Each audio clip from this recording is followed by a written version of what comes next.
It's a long night ahead for firefighters, and right now we're joined by CAL FIRE Captain Kendall Borteaser. He's on the phone with us right now. Kendall, thanks for taking some time with us. You bet, Jason. All right, well, give us an idea what crews are dealing with tonight. Yeah, latest numbers on the fire, as you've already reported, is 1,500 acres. We have 0% containment on this. We know the fire is larger than 1,500 acres, but it's you can imagine how difficult it is to get accurate mapping at the nighttime on this. So certainly, as soon as the planes are able to fly tomorrow, we'll start getting some more accurate numbers. But we're going to have crews assigned to this all night long. Certainly, the aircraft has been shut down for the night. They'll be up first thing tomorrow. But we're attacking this thing hard. We've got hundreds of firefighters on the ground right now, with still more en route, and we're going to be here for a while. All right, how does this attack change overnight from going from where you've got daylight into the night tonight? It has to be a little tougher. Yeah, sure. I mean, you can imagine we lose the ability to have our aircraft, which are a large part of our arsenal that we utilize during the daytime hours. We had 6 air tankers assigned to this fire today, in addition to at least 6 helicopters, and we'll have those same aircraft assigned tomorrow as well. So we rely very heavily on our aircraft for incidents, and as you know, they can't fly at night, so it makes it a little bit more difficult. So the engines, the hand crews, the ground crews are going to be out there all night long working on this thing. All right. We heard some reports that the forward progress has been stopped somewhat. What can you say about that? Yeah, I have not heard that. I would not rely on that. The fire is still actively moving. And certainly as we get updated numbers and information, we push that out right away via our social media sites, and we'll talk about that before we hang up. Okay, and this afternoon when this fire started, it seemed like it really exploded really quickly. And it seemed like just really shocking how those numbers really went up. I got to imagine, is that a combination, obviously, the conditions and all the fuel out there? Yeah, I mean, we'd all been following this. We knew this weather pattern was going to be coming in. One of the game changers for us was the fact that the National Weather Service upgraded this to a red flag fire warning yesterday, a little before 11 o'clock. And what that added was the Santa Ana winds. The winds were a factor today, but not a major factor in the spread of this fire, the high temperatures, the low humidity, and the fact that this vegetation hasn't burned in a long time, and it's extremely dry. And so all of those were all led to a recipe for disaster, as you can imagine. You and I were talking just a couple of days ago about the conditions this weekend. You had the one hope that the wind really wouldn't be much of a problem, and it seems like maybe that's how it played out today. Well, we did have winds. They weren't a major factor. I mean, they were predicting 30 to 40 mile an hour winds in portions of the county. That was not a factor here on this fire that I'm aware of. But tomorrow's a new day, and these Santa Anas are supposed to be with us for a couple of days. So who knows what tomorrow holds? But as we know, that's a big game changer for us. It's just as the East Coast has to prepare for hurricanes, and they're not stopping that hurricane from coming in. We have to be prepared here on the West Coast that when the Santa Anas come in, there's no stopping them. And so we just need to do our best to try to get ahead of it and get on top of them and put the fire out. How close are flames getting to homes out there? We have had some reports, Jason, of some structures that have been destroyed. I don't have a number for you, and I don't have an exact location, but they are definitely getting into areas where there are homes, and we have been issuing evacuation orders throughout the night, or throughout the day since the fire started, and those can be found on not only the sheriff's Twitter site and website, but CAL FIRE's as well, in addition to Alert San Diego and the Cleveland National Forest. So we're encouraging folks to monitor those social media sites, monitor the television, the news, the radio, and keep up to date with the latest happenings on this incident. Okay, so you're saying some homes have been damaged or destroyed tonight? Yes, we do have confirmation that there have been home structures destroyed and damaged, but as I said, I don't have a number for you yet. This is still an escalating incident, and we got folks spread all over on this fire, and so the numbers are still coming in, and certainly as we get those, we'll be putting that information out. Okay, and what's the hope once the sun comes up again? How will that help you guys? Well, the hope is that the winds don't kick in. We already know that it's going to be in the hundreds tomorrow. I saw in my truck it got to at least 107 here today. Well, I can tell you that over the last 2 hours, we have seen this fire grow significantly. As you said, at 8 o'clock, it was at 1,500 acres, 5% contained. Now at 10 o'clock, it is to almost 2,200 acres. You can see it is widespread, creating a burning line up the mountainside and right over it. And right there with it are hundreds of firefighters looking to stop it in its tracks. Going into hour 12 of the El Dorado firefight, and though the temperatures have dropped, the battle is still raging. The line of flames highlighted against the dark sky, revealing the extent of the wildfire as it grows along the steep, thick brush of the Yucaipa Ridge. Hundreds of firefighters remain on the mountainside as their day-long battle turns to night. A fire that started at 10:30 today at El Dorado Ranch Park off Oak Glen Road in Yucaipa, sending clouds of billowing smoke high into the sky, visible from miles away, evidence of the worst combination of wildfire factors. We have kind of the trifecta of everything, right? We have the winds picking up, we have the super hot, super hot temperatures, we have the dry air mass. On top of that, you look at the terrain that we're dealing with out here, a lot of rugged terrain, a lot of difficult to access areas, and so it all kind of comes together. Tessa Jones and her family watched the El Dorado blaze grow as they came down from Big Bear Lake. Every turn, she says, giving them a perfect view of the growing wildfire. And as we were driving down the mountain, we just kept getting closer and closer, and the sky was getting darker and darker, and the flames were getting redder and redder. And yeah, once we got kind of to the bottom of the mountain, it was like it was right there. And it was right in Dave Estopanol's backyard, too close for comfort, even for this former firefighter. It's always shocking to see flames like this. And he was ordered to evacuate along with hundreds of people who cannot go home tonight. Evacuation orders remaining in effect for parts of Oak Glen, Mountain Home Village, Forest Falls, and a portion of North Bench, Yucaipa. Flames consume trees and vegetation as firefighters struggle to contain the blaze. You might think this is Northern California, where hot temperatures and a dry climate can equal wildfires. But these fires are happening in the world's largest tropical wetlands. It's the Pantanal region, and it stretches from Paraguay to Brazil. It abuts the Amazon rainforest, and over 1,000 fires are raging here, a record number. The Pantanal is home to thousands of irreplaceable plant and animal species, including jaguars and anteaters. The Pantanal Conservation Area is on UNESCO's World Heritage List. Many of the fires are man-made, and an unusually dry rainy season has contributed to their spread. And fires in the world's largest rainforest, the Amazon, also continue. After facing international criticism, Brazil's President Jair Bolsonaro put the protection of the Amazon in the hands of Brazil's military. It was a move called Green Brazil 2. But instead of helping the Amazon, the initiative appears to have had the opposite effect. There have been fewer crackdowns on illegal farming and logging, and the army has reportedly been focused on protecting roads and bridge building projects in the region. The Amazon has lost 17% of its original area. Experts warn that if the fires continue unabated, the rainforest may reach a tipping point where it's unable to sustain itself, and that would be the end of the Amazon. The aftermath of Hurricane Laura, the storm leaving behind a path of devastation. This morning, so many people in Louisiana are waking up without power or water, and it may be that way for weeks. Rob Marciano joins us from New Orleans. Good morning to you, Rob. Yeah, even that's if they're actually waking up in their home. A lot of people who live in Lake Charles don't have a livable home, even if they had power and water. So many people are not even there. We have hundreds of evacuees staying here in New Orleans, but help is on the way, and the people of Lake Charles are going to need help for a long, long time.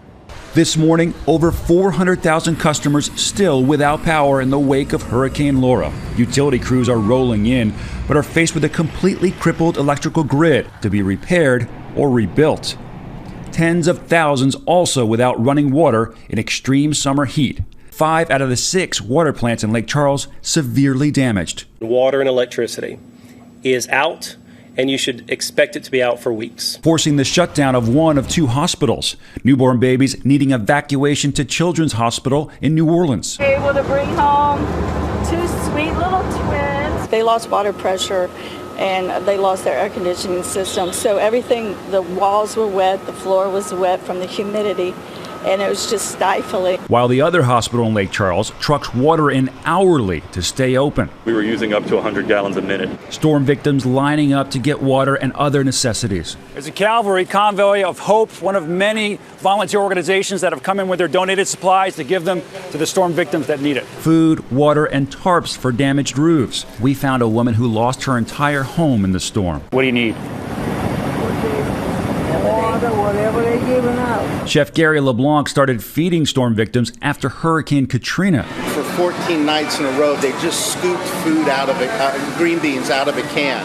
Cold, no love, and I just thought there's a better way to feed people. He makes restaurant quality meals for those in need, and if you can't pick it up, they'll deliver it. I don't understand what keeps our staff going. They say something amazing happens over a shared meal.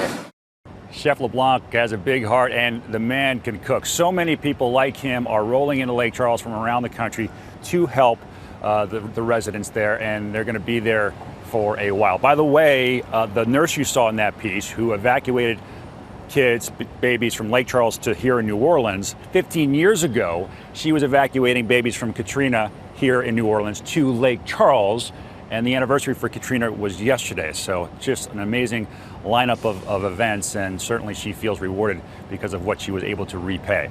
All right, look, the recovery there is going to be slow, no doubt about that, but now they've got heat. It was so hot yesterday, and it's going to be so hot again. Heat advisories are up for Lake Charles, up through Shreveport, going to feel like up and over 100 degrees. They don't have power, they don't have water. That's just miserable conditions to try to get a recovery going. All right, we had severe weather across the Northeast yesterday, a couple of tornado warnings in around Albany, or just north of Albany, 2 reported. Some damage with those as well, so intense storms there.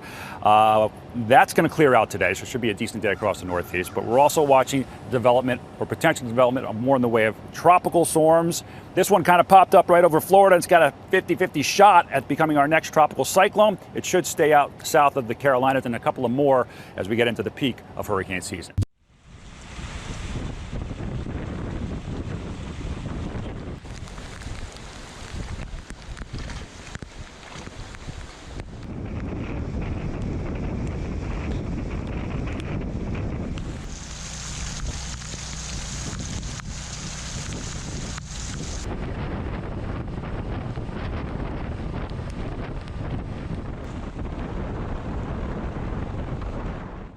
Tonight, storms pounded parts of North Texas, bringing with it damaging winds and heavy rain. This is video of lightning from southwest Arlington. You can see that Mother Nature put on quite a show there. And then take a look at this video of rain coming down hard in Fort Worth, as well as the winds whipping up there. Then in Watauga, you can see that the wind was blowing so hard that the rain was nearly coming down sideways at times. The drinks at Fusion Fine Wine and Spirits in Century are already mixed.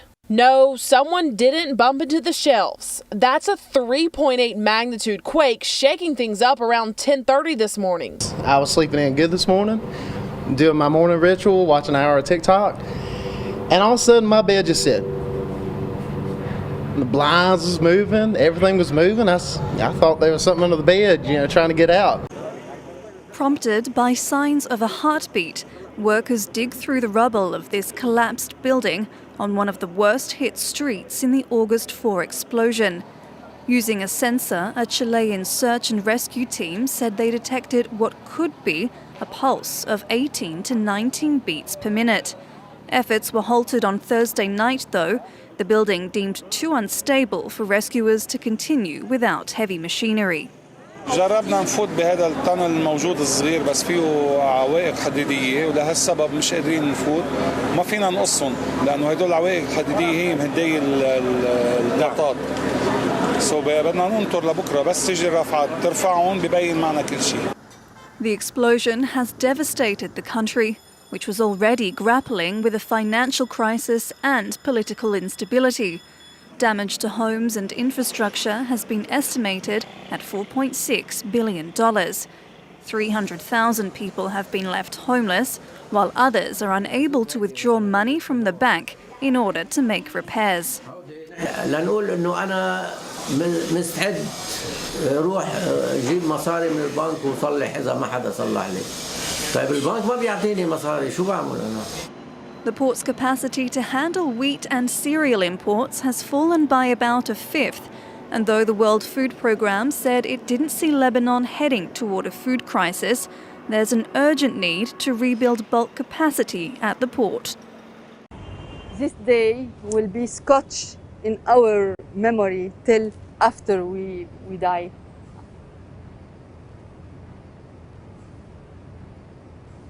يعني دقنا 10 دقائق الموت هون. This is gonna stick with me for the rest of my life.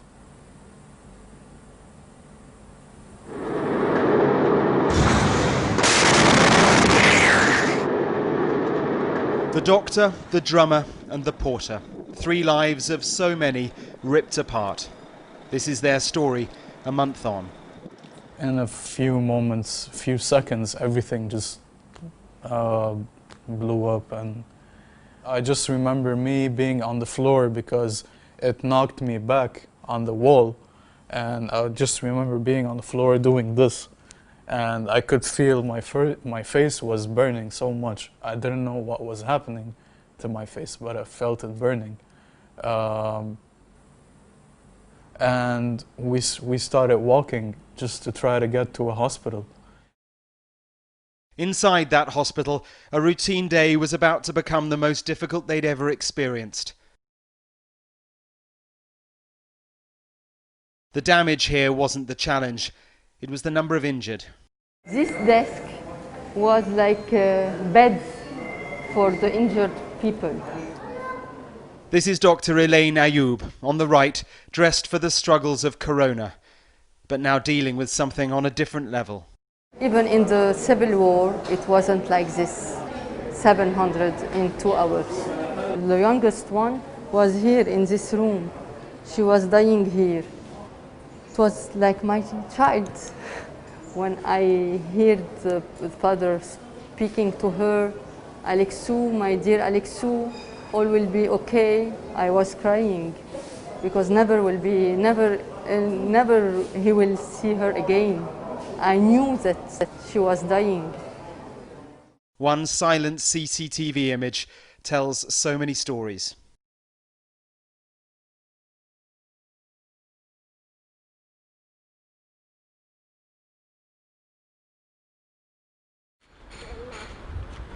وين بتنامي؟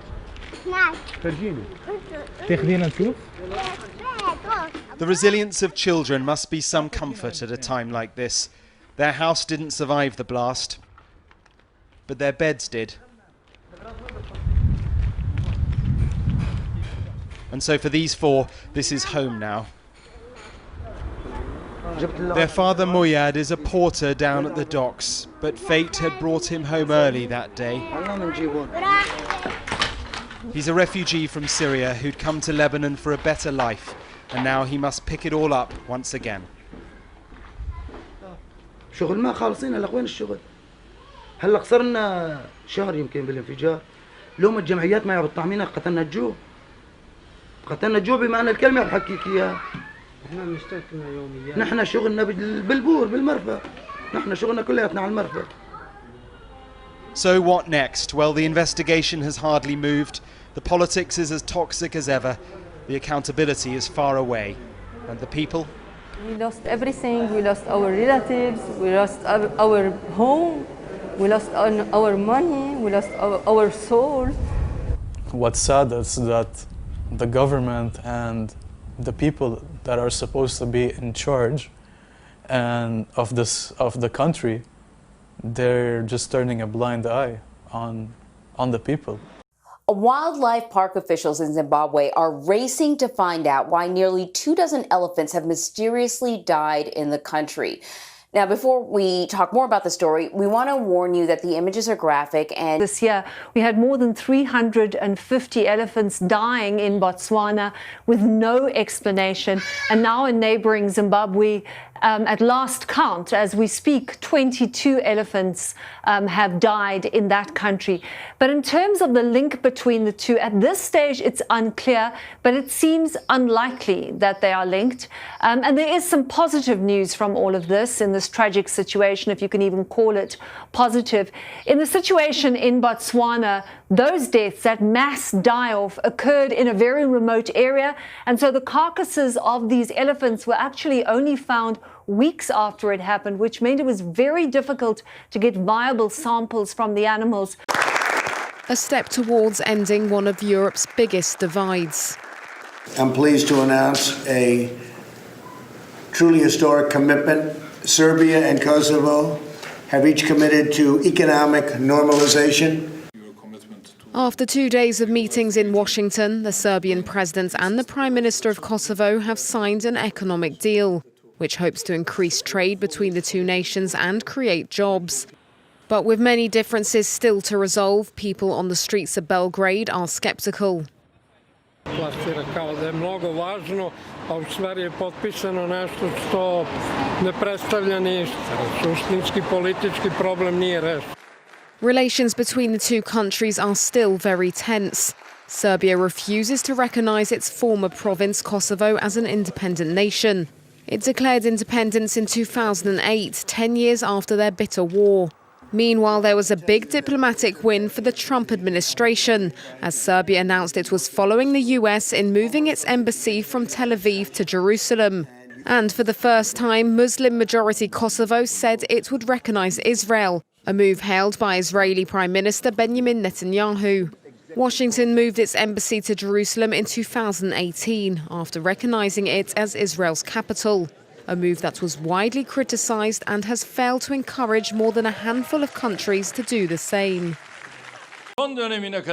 Pushing already escalating tensions up a notch. The Turkish president slung direct threats at Greece on Saturday. Ve belgeleri yırtıp atacak siyasi, ekonomik ve askeri güce sahip olduğunu anlayacaklar. Ya siyasetin ve diplomasinin diliyle anlayacaklar ya da sahada yaşayacakları acı tecrübelerle anlayacaklar. War rhetoric that's been fast in coming in a dispute over energy rights. On August 10th, Turkey sent an exploratory vessel, escorted by warships, to the disputed waters around the Greek island of Kalesterizo. Athens responded by staging naval exercises with several EU allies, saying Ankara was breaching Greek sovereignty. Some kids are returning to school with new social distancing guidelines in place, and others are starting off the semester remotely. But parents of students in both situations are concerned about the mental and emotional toll that the pandemic may be having on their children. In a May Gallup poll, 29% of parents surveyed said that social distancing and closures have been harmful to their child's well-being. Meg Oliver reports from Little Falls, New Jersey. Did you ever feel like you were depressed? A few times. 11-year-old Rocco Testa will be a sixth grader in Little Falls, New Jersey this fall. Over the last few months, like many kids, the pandemic took a toll on his mental health. It was just me being angry at the world and everything because of COVID and stuff. Rocco has ADHD and some learning difficulties, which made virtual school challenging. As his grades slipped, he began lashing out. Virtual learning has been a huge blow to him, to his academics and his mental health. And not having the support and the teachers there to help him has been just detrimental. Rocco, who has type 1 diabetes, is now dealing with depression and anxiety. The Testa family is not alone. At the end of the school year, nearly 3 in 10 parents reported their child's mental health was suffering due to social distancing and closures. We're seeing increases in anxiety. There have been increases in calls to suicide and mental health hotlines. Kathleen Minke is the executive director of the National Association of School Psychologists. She said it's not just the pandemic currently affecting kids' mental health. There are problems with racism and violence, and so you really have a piling up of stressors for many, many kids. Why is it so important to train about children's mental health before you go back? If the student is not in a good place socially, emotionally, they're not going to be able to learn. Nikki Wong-Shing is a guidance counselor in the school district of Philadelphia. How bad did it get for some of your students in terms of their mental health issues last spring? What I saw happen a lot is this feeling of isolation, some stress too. There were family members that lost their job. And then some of the kids with things that were happening with the Black Lives Matter movement and George Floyd. And that's really hard because we weren't there to kind of help them through that process. The district launched a program called Healing Together. It focuses on 4 areas: social emotional learning, mental health and trauma, relationships and community, and adult wellness.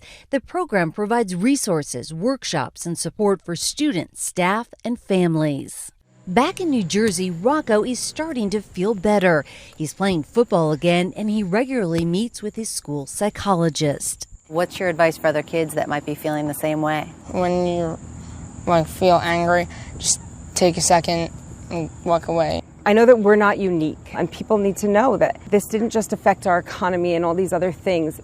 It affected our kids.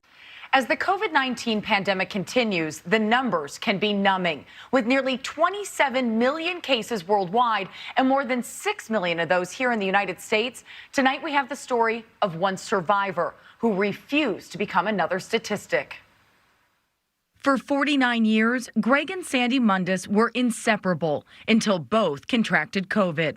My husband is as healthy as can be. Great heart, great lungs. As for Sandy, there was plenty to worry about. I have a compromised pulmonary situation. I have chronic asthma. Everybody was concerned. Back in March, the couple was admitted to a Missouri hospital. Sandy recovered. Greg, with no underlying conditions, lapsed into a coma. Is he on a ventilator? He's on day 17 today. That's Greg Mundis Jr., a doctor practicing in California. We met him and his mom in their darkest hour. My dad's on the ventilator, and my mom, who has diabetes and chronic lung disease, is not, which doesn't make sense, right? This family of faith was not just fearing the worst, they were making peace with it. I already miss him. I miss him in every way. What do you want to say to your dad? Thank you for living a life without any regrets, and I will do my best to live mine the same way. Greg Sr. would remain in a coma, connected to a ventilator for 34 days. When we talked to your family, they were ready to say goodbye. Quite honestly, it's overwhelming. Mundis spent nearly a month in rehab before finally celebrating his homecoming with family he had not seen during all those weeks of isolation. As with many COVID patients, it's the loneliness that is so excruciating. Can you explain what that situation is like to not be able to have anybody with you in the hospital as you're trying to fight this thing? I guess, you know what I really missed? The touch. I miss my wife, and I miss my grandkids giving me a hug, and I miss that a whole lot. And I just am humbled and deeply grateful that I have the chance to live. And he plans to live that life to his fullest. This is where it all began, and you would hardly know. Life in Wuhan is back to normal. Its people apparently carefree. The city is unrecognizable from January, when it was in the grip of a mystery disease, one that didn't yet have a name. Sky News was among the thousands caught in the chaos and confusion of the first ever lockdown, which prompted a mass evacuation. 7 months later, though, there are still questions. How did Wuhan become ground zero for the coronavirus? What did the Communist Party know and when? In China, those questions are asked only by the very brave. 我觉得政府对这件事情隐瞒了一些真相。这个真相呢，导致我们武汉的老百姓正常过年。这个事情发生以后，导致了我父亲感染病毒，感染病毒以后导致了死亡。我觉得我要向他们追责，我要他们为他们做的事情付出他们的应有的代价。Zhao Lei's father fell ill at the end of January. There was no ambulance to take him to hospital, so his family set out to walk the 6 miles in the freezing cold before they were picked up in a local's tuk-tuk. It was too late. He died of respiratory failure as he sat in the emergency waiting room. Thousands here are grieving, but few would dare what Zhao Lei did next. She's suing the local government for compensation and for a public apology, fighting for what she believes is fair against a system that does not tolerate dissent. 我父亲是一个很老实的人，就是平时的话，话语不是很多，但是他这个人很善良。就是一个在武汉来说，就是一个中规中矩，做事都是规规矩矩的一个人，不会越界的那种人。But the local courts have rejected her case, and the police have pressured Zhao Lei's mother to drop her lawsuit and to not speak publicly. Yang Jianqing is a legal consultant who fled China for the United States. He's working with an underground group of lawyers in China to help the families of Wuhan victims. 我认为从中央到武汉地方都有一个默契，就是不对这个隐瞒疫情这段情况